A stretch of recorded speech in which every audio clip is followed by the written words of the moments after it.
Welcome to Hey Dr. Sue. So people submit their sex questions to me anonymously, and once a week I post one question and one answer. Do you have a sex question you've always wanted answered? Go ahead and check out the description for information on how to submit it anonymously. This week's question is, how do I know if I'm cisgender? So I want to give a little background on this question, which I can't normally do. Normally people submit questions anonymously through my website, but this question didn't come in that way. It was asked at a live event that I was doing. Actually, to be more specific, it was asked after a live event. And I think the how the question was asked actually matters here. And yes, I was given consent to share this question and the experience.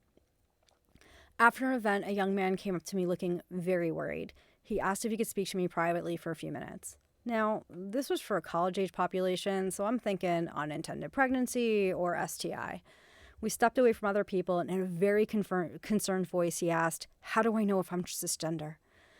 For those of you who don't know what the term cisgender means, let me explain it. Being cisgender basically means that your genitals match your gender identity. So if you have a penis and you identify as male, then technically you're cisgender male or cis male. If you have a vulva and you identify as female, then technically you're cisgender female or cis female. But here's the thing.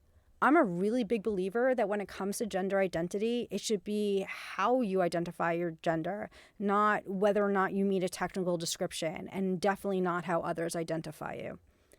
Once I explained the term, he looked more than a bit relieved. So I followed up with a couple of questions about how the term came up and why he seemed so worried.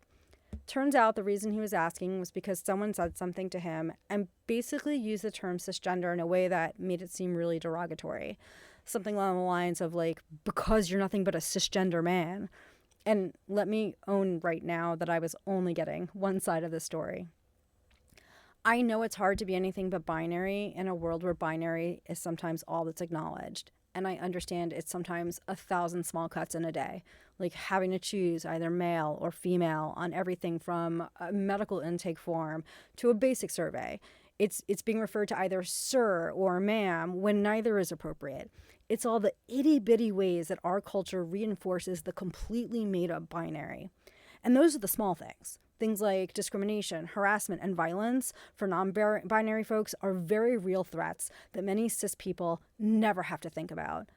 But I think if we want to welcome inclusivity, then that means not labeling people and allowing them to use a gender identity that feels right for them and not denigrating them because of their gender, even if they meet the definition of cisgender. Until next time, be safe and have fun. Did you like that video? If so, make sure to like and subscribe to the channel. That way you'll know when new videos come out. Also check out the description to find out how to find me on Instagram, Medium, and Threads.